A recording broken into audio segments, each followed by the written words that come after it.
Streaming live from the Paul and Catherine Ranke Memorial Studio. This is TV Free Baltimore. Support for TV Free Baltimore comes from viewers like you. Become a TV Free Baltimore member by visiting patreon.com/TV Free Baltimore. You're watching Maryland Politics here on TV Free Baltimore. Good evening, TV Free Baltimore viewers. If you're going to vote in the Republican primary, you're going to want to watch this interview. We have gubernatorial candidate Robin Ficker in the studio this evening. Mr. Ficker, how are you? I'm wonderful, but don't forget to mention my loyal Lieutenant Governor candidate, Leroy Yegi, who is a lifetime resident of Dundalk in Baltimore County. Ellen Sowerby says it's very important to have someone on the ticket from Baltimore County, and we're the only Republican ticket that does have someone from Baltimore County. Okay, well, that will be noted to all our viewers. Now, the thing that you seem to be pressing the most in your literature is a 2-cent cut in Maryland sales tax. And I'm curious why that tax cut is so important to you. Well, that's a tax that everyone pays every day, every Marylander, whether it be on newspapers, rotisserie chicken, hamburgers, dog food, cat food, furniture, cars. You're paying that sales tax every day. Now, a 2-cent cut in the sales tax amounts to a $780 a year cut each year in the per household. So it's not just a one-time cut like the legislature talks of often. This is a everyday cut, every year cut, and it amounts to a $780 annual household saving. So keep in mind, no state has ever cut its sales tax. Now, when you go fishing, you have to have something on the hook. You just don't throw the hook into the bay. You have a lure, a shiny lure, or you have a worm or some sort of crab on the hook. This tax cut, this fiscal stimulus, which we're giving to every Marylander, is also going to be a lure to bring in some of the large companies in the United States that have been shunning Maryland. Our Maryland Department of Commerce has been asleep. Think of the large Maryland companies, the large U.S. companies. You've got Facebook or Meta. You've got Google, Microsoft, Apple. You've got all the big Taiwan Semiconductor. Do you realize that there has been a worldwide semiconductor shortage? The U.S. built 7.7 million fewer cars in 2021 because they couldn't get semiconductors. So you would think the state of Maryland would try to bring in some semiconductor plants. In the 1990s, the U.S. had made 37% of the world's semiconductors. Now it's only 12%. Most of them are made in the Far East or the Middle East. Now, what's happened? Intel, you heard Joe Biden perhaps give his State of the Union address. He touted the $20 billion, not million, $20 billion semiconductor plant being put in Ohio. Intel's also building a $20 billion plant in Arizona. Taiwan Semiconductor is building a $12 billion semiconductor plant in Arizona. Texas Instruments is building a $30 billion plant in Texas.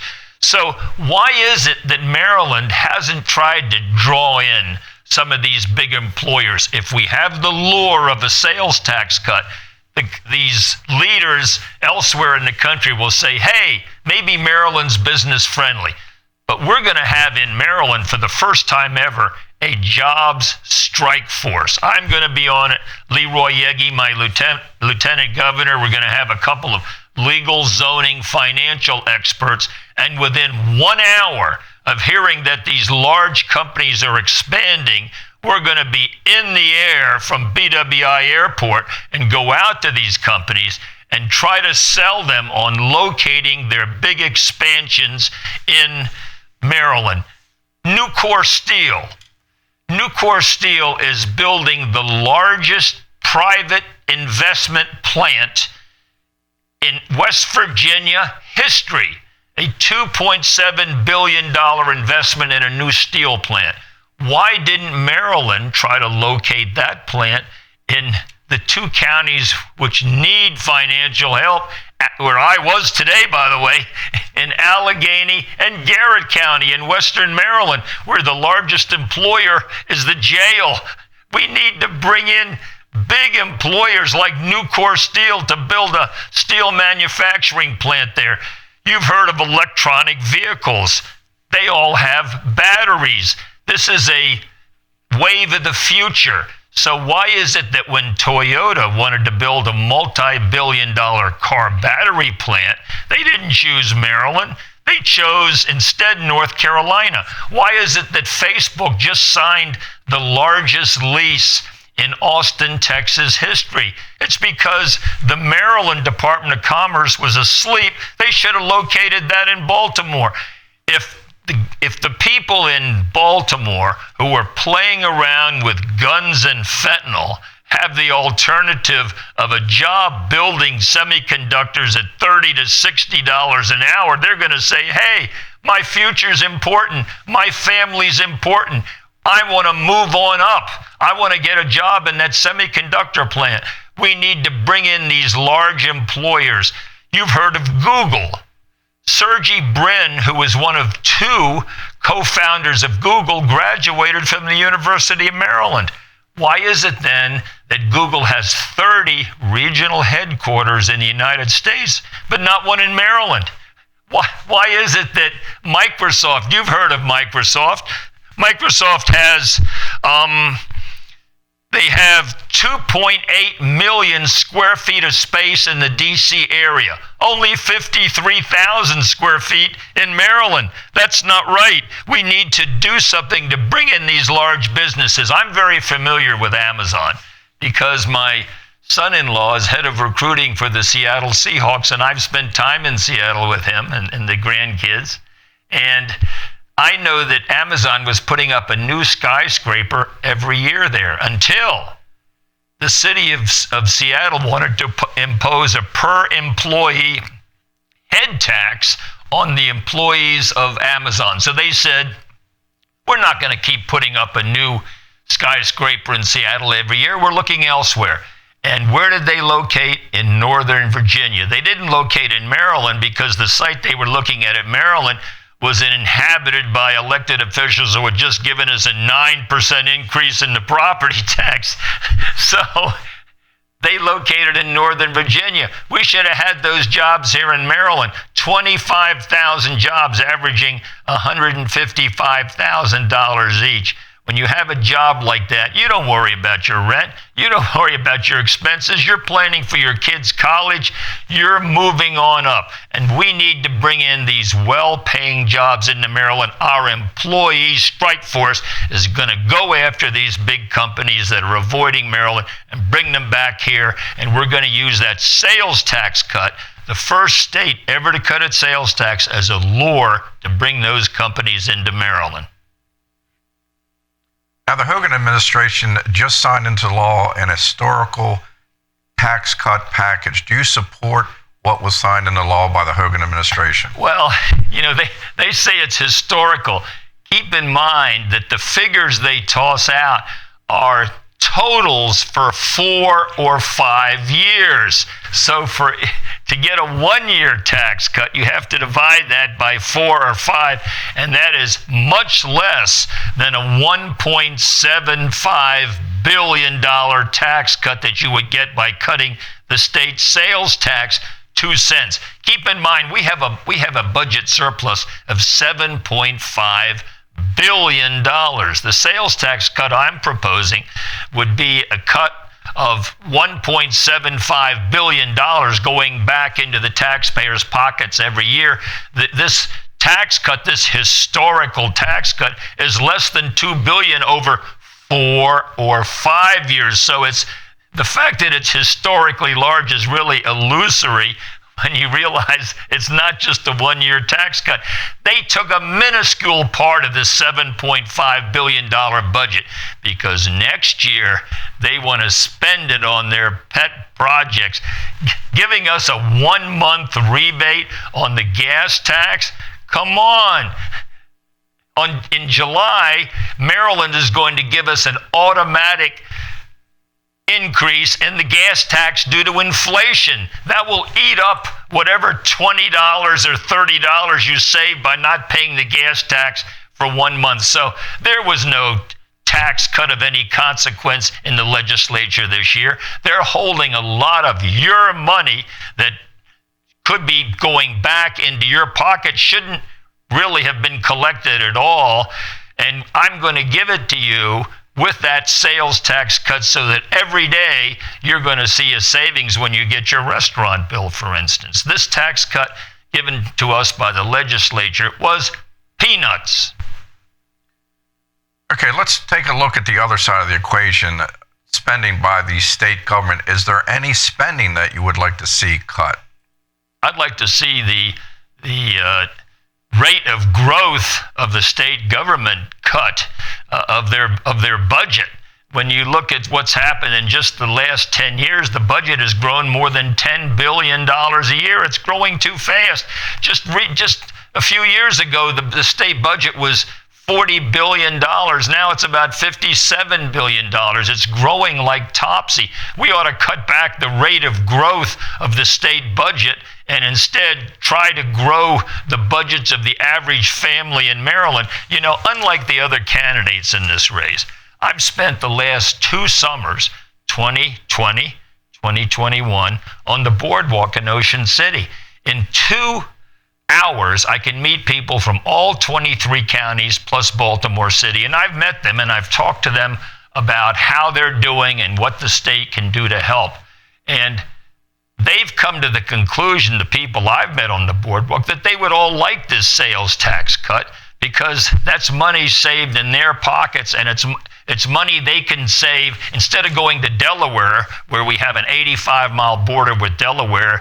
Delaware has no sales tax. Here, we'd at least cut the advantage that Delaware has, and maybe some people would stay home and shop here in Maryland in our wonderful small businesses in Maryland. But I've been campaigning there on the boardwalk in Ocean City, and I've met a lot of nice people who are relaxed. They're on vacation. There's sun. There's wind.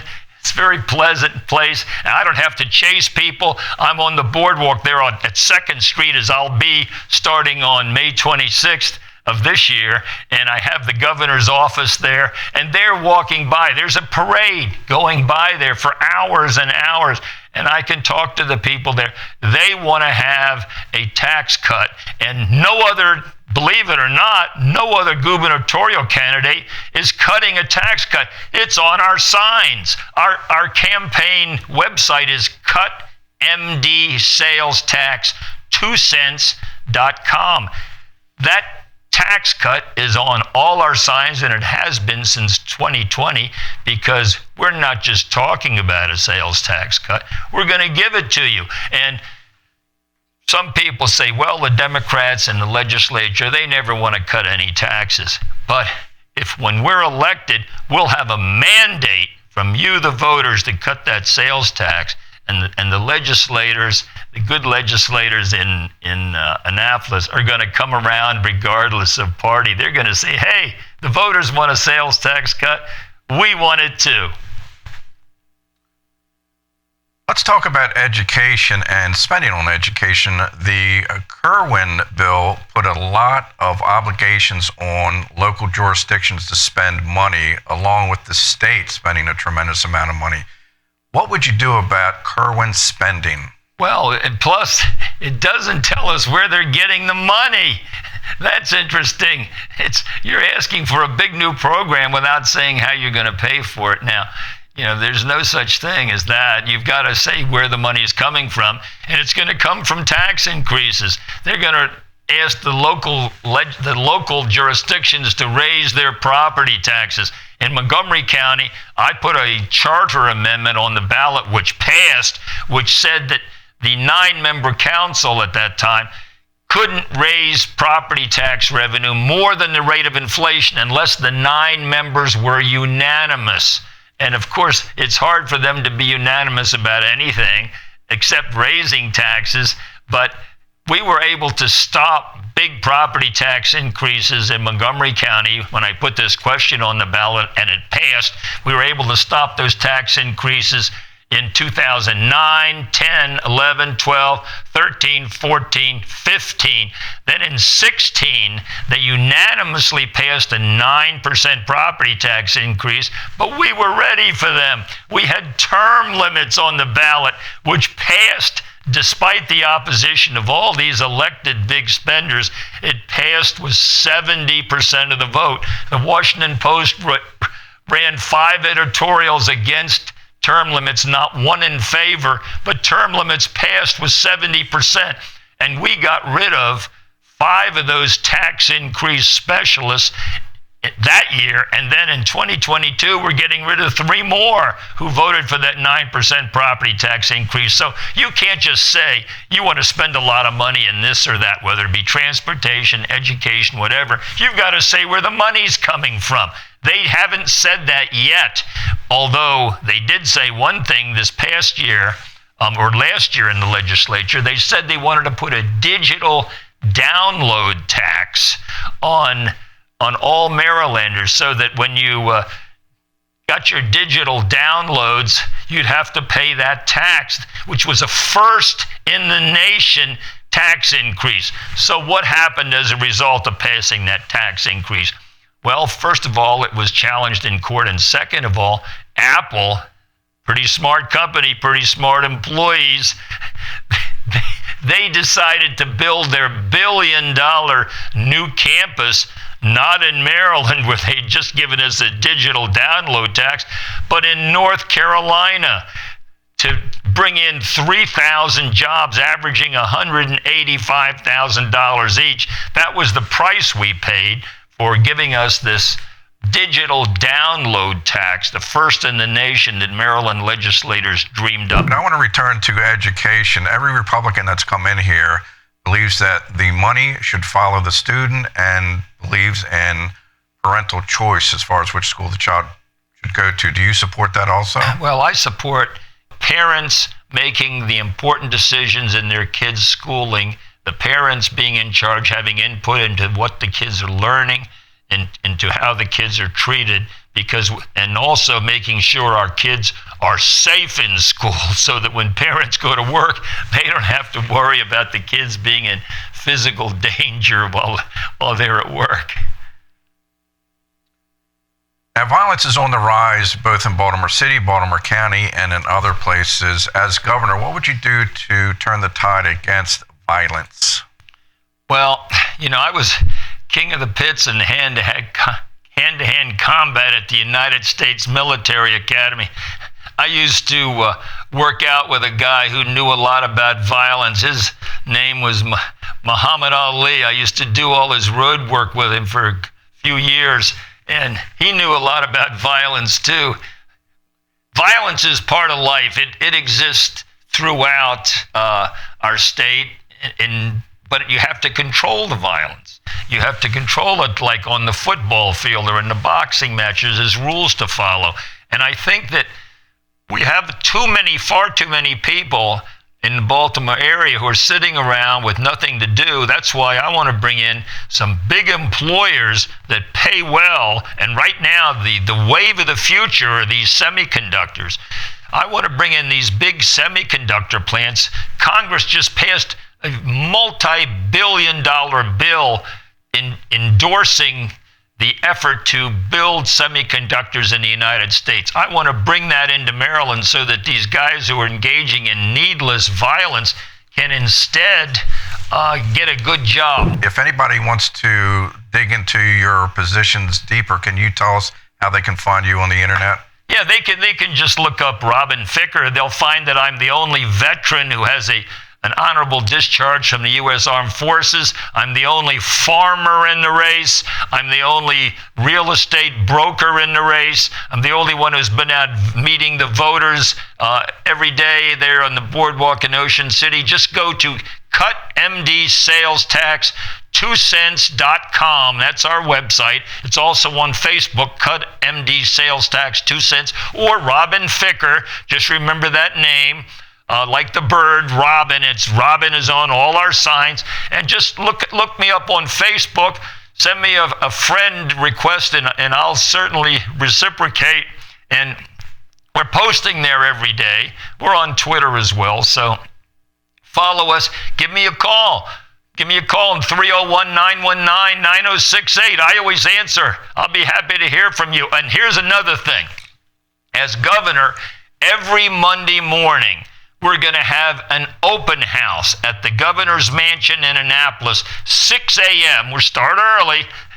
First come, first serve. So you come down there. If you think you've been discriminated against, or you've been treated unfairly, or you have an idea as to how to improve our state, come down to Annapolis at 6 a.m. on Monday morning. First come, first serve, 5 minutes. We'll help you. We'll keep in mind what you want to say, and I'll refer you to some of the state employees that will be there with me. We want to serve you, the voters. That's our job. We're not down there to line our own pocketbooks by any means. We're down there to help you have a healthy balance in your pocketbook. Mr. Ficker, thank you for coming in. The conversation has been very stimulating and interesting. And to our viewers, stay tuned. We're going to try to get all the Republicans that are running in the primaries in here before the primary. I believe the primary has been pushed out to July. So you've got plenty of time to watch the interviews, decide who you're going to support and who you're going to vote for. So until next time, take it easy.